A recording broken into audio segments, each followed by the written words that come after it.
Alright guys, Holochain explained how Holofuel price really works. Alright, so in the last video, the first part, we talked about Holofuel and how it'll grow like a weed. And we walked through what is Holofuel, and we talked a little bit about money and how the economic system in the real world works. And how Holofuel is basically just a replication of that. So if you haven't watched that video, then check it out here because it's a really interesting video that really gives you economics 101 that you get taught in university in 10 minutes. Wow, did I really just say a bad word in the first 30 seconds? I hope the YouTube algorithm doesn't understand beeps. So in part 2, which is the video that you're watching now, we're gonna talk a lot about holo reserves and pretty much the max supply and how the price and supply dynamics really work. And this is one thing that a lot of people don't understand is that yes, max supply is very important, but it's not something that you should looking at solely for a project. You should really read the white paper and any other press releases that the project is releasing because it's important to understand what they're trying to do, which is what I'm trying to dissect in this video for you. Because the max supply for Holo doesn't matter as much as other cryptocurrencies such as Bitcoin and Ethereum because Holo is backed by hosting. Alright guys, as with anything new, this network, the Holo network, is extremely risky, I gotta say that, because it is something we don't understand yet. But such was the same for Bitcoin when it first came out in 2009, right? Not a lot of people understood it, a lot of people wrote it off, and now where is the price at? It's at 60k, 10 years later. So a part of me is thinking that Holo is very similar to Bitcoin, where it is at right now, because it's such a new project, not a lot of people understand it fully, but because of what they're trying to do, my mind is thinking, well, this could be the second coming of Bitcoin.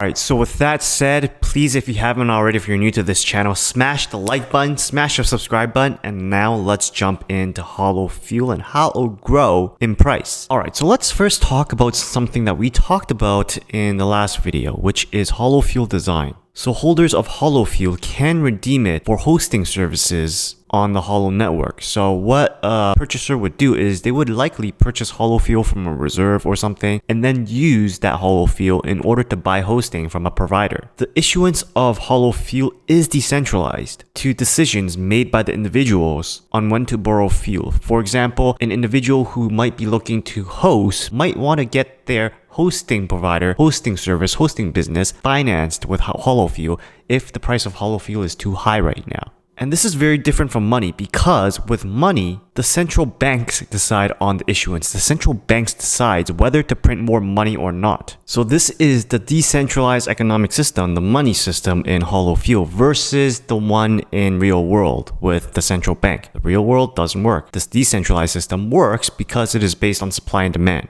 So that's the theory of it. But for any of these systems to work, we really need a reserve. So what is a Holo reserve? Reserves are accounts that sell Holofuel against their credit limit when 3 conditions are met. 1. The total amount of Holofuel is below a system-wide cap. 2. The amount of recently sold Holofuel is below a periodic cap. 3. That Holofuel is bought using some currency like Bitcoin or US dollar. Now the idea is that anyone can buy Holofuel from a reserve account. People buy it and then that fuel is added into circulation when it is spent on hosting. Now the host who provides the hosting and earns Holofuel can sell the Holofuel on an exchange or redeem it. And they're probably going to do that depending on the price of Holofuel on the exchange versus the reserves. And only hosts can redeem the Holofuel for hosting. Now, if you have to remember one thing from this video, remember this. Reserves do not act as an agency by itself. It acts on the behalf of hosts. Unlike in countries where greedy politicians control the reserves, the hosts control it here. And because of this, the price of Holofuel in the reserve accounts really reflect the pricing preference of hosts. Basically, the host collectively controls the pricing of the Holofuel. So if everybody says that they will not redeem Holofuel for a price lower than $6,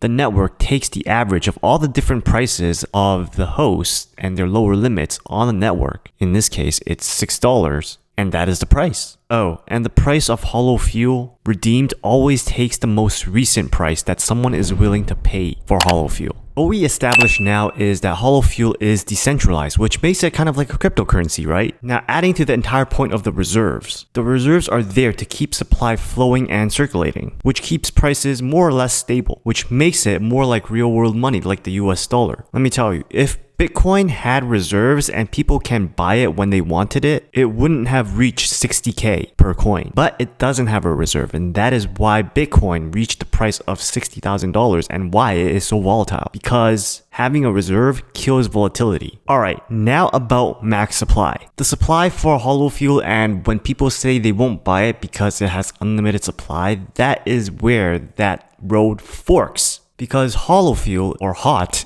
isn't like other cryptocurrencies when it comes to supply and the underlying infrastructure and architecture of how the network will work. Holofuel supply is affected by the maximum potential supply, or credit extended. Basically, in layman's terms, is how much the network is willing to lend out. And if a host is creditworthy enough, then the network is willing to lend out more. So it's kind of like a bank. That is why when we go to CoinMarketCap and we look at Holo, the circulating supply is currently 169 billion, but the max supply is nothing. So really, the question I'm pondering right now is, could it be possible to monopolize Holo? And I am leaning on a yes, because if we think about it, the people who got into Ethereum and Bitcoin early and bought a bunch, they are whales now, and they basically have it monopolized. So I'm wondering, is there an opportunity to monopolize Holo now? And if we monopolize it, how is the economics, the supply and demand, going to affect supply? Regardless of how the supply and demand will work, if Holo becomes a success, then you would probably be one of the monopoly owners of the Holo network. So the amount of Holofuel available and the Holofuel price is determined with network statistics and the algorithm. That sets the price and the amount of Holofuel available. Now, the amount of circulating Holofuel at any point depends on three things. 1. The amount of HOT tokens that were sold originally during the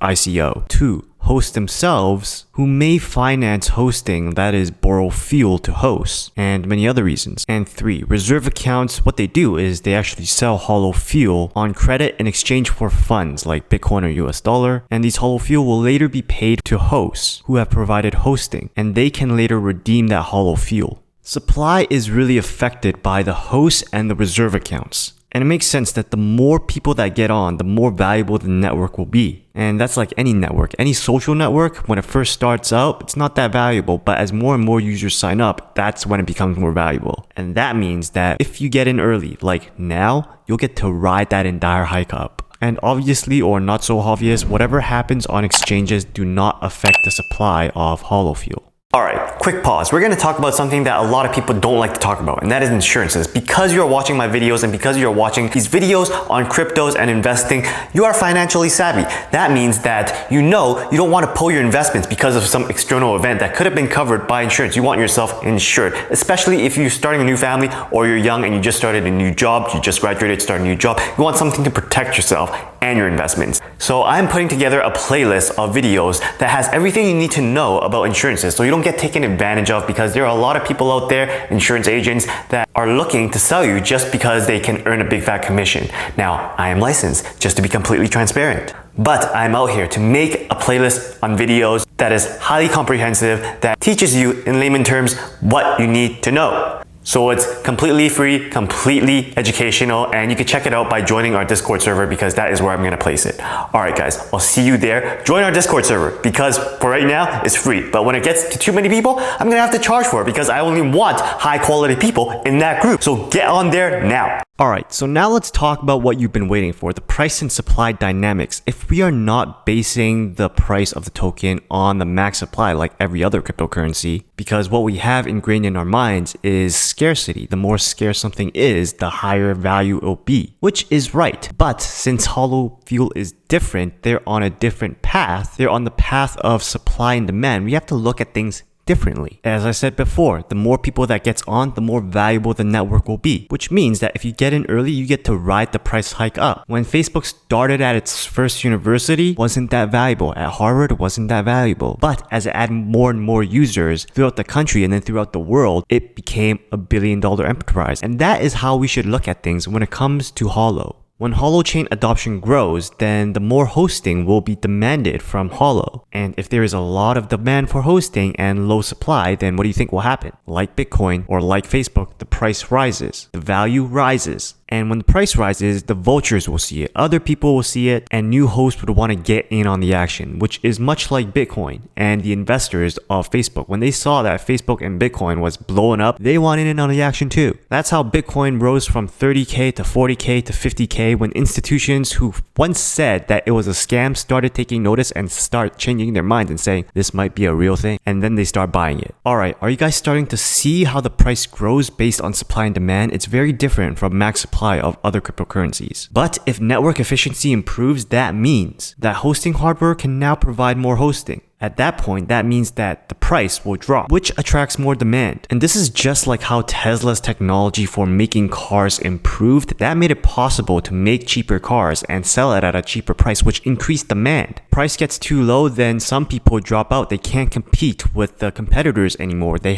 go bankrupt. They run out of business, which is literally what Tesla is doing to all the other car manufacturers. People will drop out of hosting, and then the price will start to rise again because the supply fell. So the Holo concept is very, very nice. In contrast to the markets and exchanges, which is all driven by emotion, the Holo network is driven entirely by individual decisions and the economic demand and supply that comes from hosting, which makes it hosting backed. If we think that the world will adopt decentralized hosting, and my bets are that it most likely will, then getting into hot early should pay off. So it is very much like Bitcoin, I feel, back in 2009. So it is a really, really risky move right now. The bet literally is on the question, will this get adopted? If it does, then we're gonna see raining money. Alright guys, that's it for today's video. I hope you enjoyed it. I hope I didn't make it too boring and I explained things to the T for you. This is how price will really work for Holo and Holofuel.